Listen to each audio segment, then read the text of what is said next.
Hello friends. उम्मीद है आप सब खैरियत से होंगे। आज की इस वीडियो में हम डिस्कस करेंगे how to write a cover letter for a journal. आप किसी जर्नल में पेपर सबमिशन करवाने लगे हो और उस जर्नल की मेन रिक्वायरमेंट में आता है कि आपको कवर लेटर भी साथ सबमिट करवाना होगा अपने पेपर के। तो उस कवर लेटर में कौन कौन सी चीज़ें इंक्लूड होनी चाहिए, आप उसको कैसे राइट अप करोगे, उसका जो फॉर्मल वे है कवर लेटर लिखने का वो क्या है। आज हम आपके सामने एक टेम्पलेट के तौर पे एक कवर लेटर रखेंगे और उसके साथ साथ आपको उसके मेन पॉइंट सबसे पहले मैं बताती चलूँ। कवर लेटर के अंदर आपने एक बेसिकली आपने उनको इस बात पे एग्री करना है कि आपका जो पेपर है ये दी बेस्ट पेपर है, इससे अच्छा कोई पेपर है ही नहीं जो कि आप अपने जर्नल में पब्लिश करवा सको या कर सको। तो आपने अपने पेपर की अच्छी बातें और सारी उनकी डिटेल उनको प्रोवाइड करनी होती हैं कि आपके पेपर की ये ख़ास बात है, इस वजह से आप अपना पेपर उस जर्नल में पब्लिश करवाना चाह रहे हो और उस जर्नल के इम्पैक्ट फैक्टर को या उसके स्कोर को उसके लिए अच्छा होगा कि वो आपका पेपर सबमिट करे और उसको पब्लिश भी करे। इन शॉर्ट आपने अपने पेपर की हर वो ख़ास बात बतानी है जो कि आपको लगता है कि ये बताना ज़रूरी है ताकि पेपर एक्सेप्ट होने के चांसेस ज़्यादा हों। कवर लेटर किसको लिखा जाता है? Cover letter editor in chief या किसी भी जर्नल के एडिटर को लिखा जाता है और उस कवर लेटर को लिखने का एक फॉर्मल वे होता है। आपने जस्ट ये नहीं लिखना होता कि दिस इज़ द पेपर, इसका ये टाइटल है, हमने इसमें इस जर्नल में सबमिट करवाया है तो आप इसे एक्सेप्ट कर लें। That's the wrong way of writing a cover letter. Cover letter में या कवर लेटर को देखकर एडिटर या एडिटर इन चीफ आपके पेपर के मुतालिक तो जांच पड़ताल करता ही है कि आपका पेपर की नॉवेल्टी क्या है, ख़ास बात क्या है। इसके साथ साथ वो आपके बिहेवियर को भी चेक कर रहा होता है।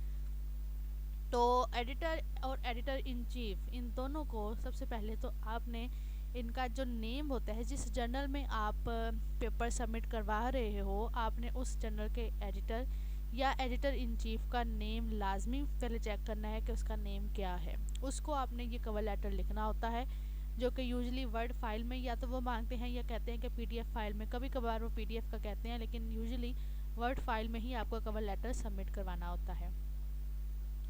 एडिटर या एडिटर इन चीफ की रिस्पॉन्सिबिलिटी ये होती है कि वो आपके पेपर को चेक करते हैं कि either it falls under the scope of that journal और नॉट।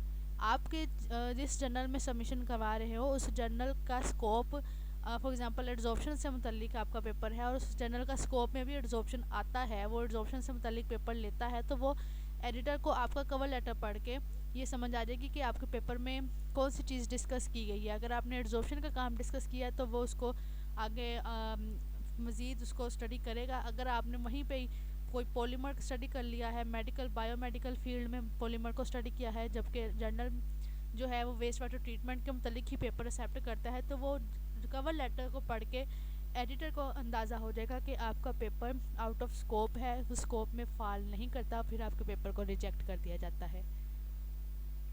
तो कवर लेटर जब भी लिखें कुछ बुनियादी बातों का ख्याल रखना ज़रूरी होता है। अगर आप वो नहीं रखेंगे तो it's your responsibility, it's your failure कि आप उस अपने पेपर को अच्छी जगह पे पब्लिश नहीं करवा सके just because of your cover letter.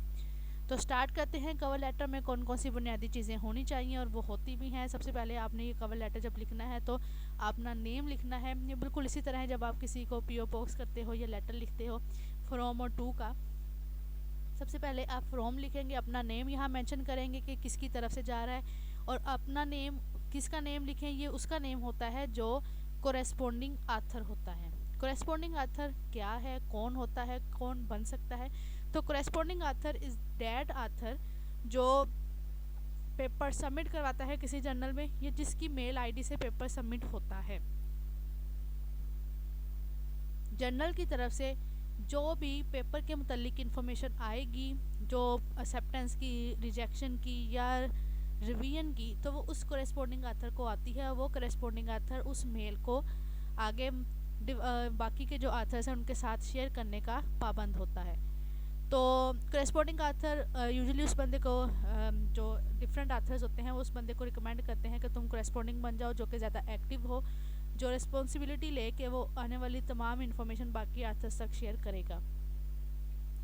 तो जो करेस्पॉन्डिंग आथर है वो अपना यहाँ पे मेंशन करेगा नेम आपका, from your name in name of corresponding author. उसके बाद डेट लिखेंगे जिस डेट को आपने कवर लेटर सबमिट करवाना है। ये डेट सपोज लिखी है तो आपने भी सपोज डेट ही लिख देनी है यहाँ पे, मतलब सपोज डेट सॉरी वो डेट जिस डेट को आपने कवर लेटर सबमिट करवाना है या पेपर सबमिट करवाना है।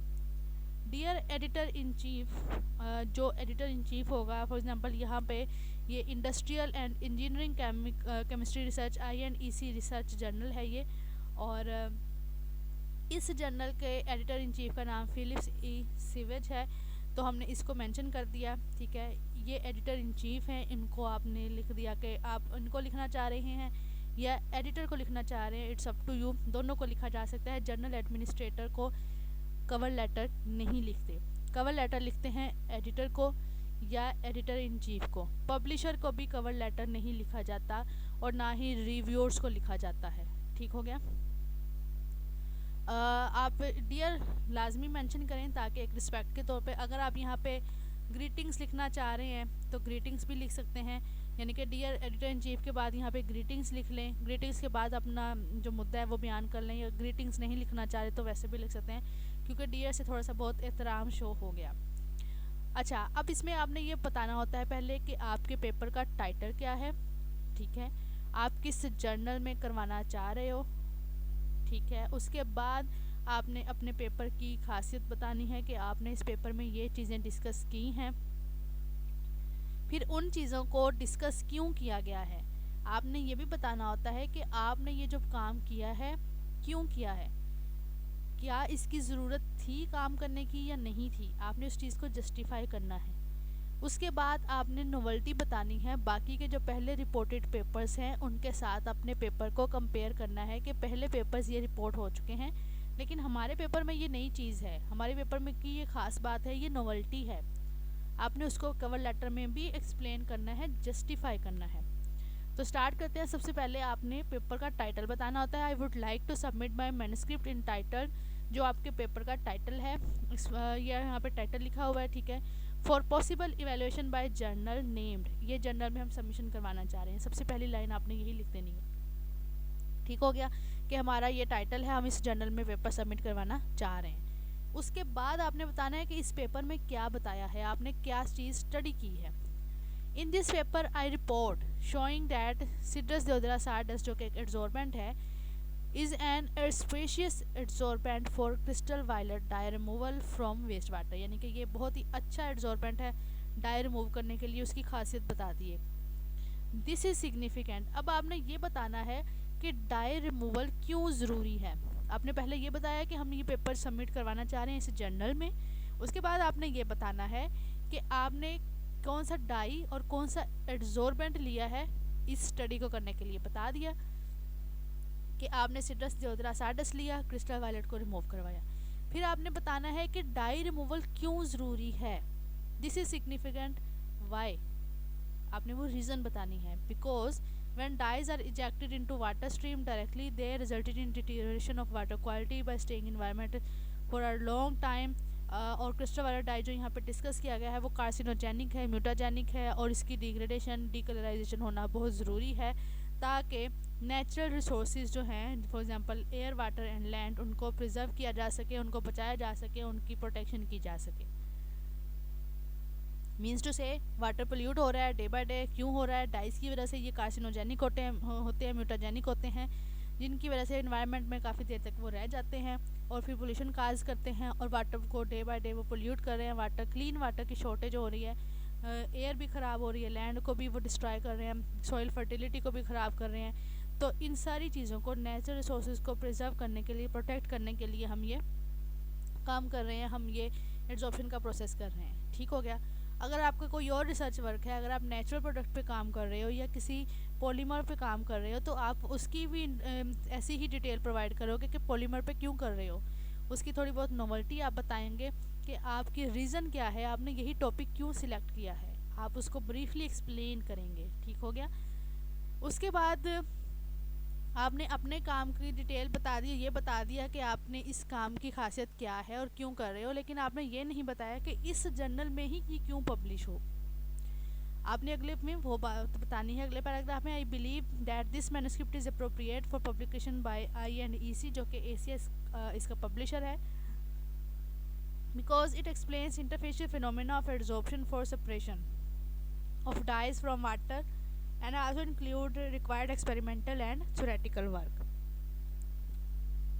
यानी कि आपने इसमें ये बताना होता है कि जो आप काम कर रहे हो उसकी टॉक्सिक डाइज की सेपरेशन वगैरह कर रहे हो, या जो भी इसमें आपने थ्योरेटिकल वर्क किया है, एक्सपेरिमेंटल वर्क किया है, वो जर्नल के स्कोप के अंदर आता है। यानी कि इट एक्सप्लेन्स, आपने पहले ये भी चेक करना है कि उस जर्नल के स्कोप में आता है या नहीं आता। तो इस जर्नल के स्कोप में ये था इंटरफेशियल फिनोमेना ऑफ एड्जॉर्प्शन, तो हमने इसको हाईलाइट कर दिया कि इंटरफेशियल फिनोमेना में ही ये आता है, ठीक हो गया। और उसके बाद आपने नोवेल्टी बता देनी है अपने काम की, अगर उस पर पहले पेपर रिपोर्ट नहीं हुआ तो ये आपके काम की खास बात है कि इस टॉपिक पे, स्पेसिफिक टॉपिक पे पहले पेपर कोई रिपोर्ट नहीं हुआ, हमारा ये न्यू वर्क है। और अगर पहले रिपोर्ट हुआ है और उसके कंपैरिजन में आपके पेपर के ज़्यादा अच्छे रिजल्ट आए हैं, तो फिर आप ये कहोगे कि वो पेपर तो रिपोर्ट पहले बहुत ज़्यादा हैं, लेकिन वो उनके रिज़ल्ट इतने एक्यूरेट या इतने परसेंटेज हाई नहीं है जितनी हमारे रिज़ल्ट की है।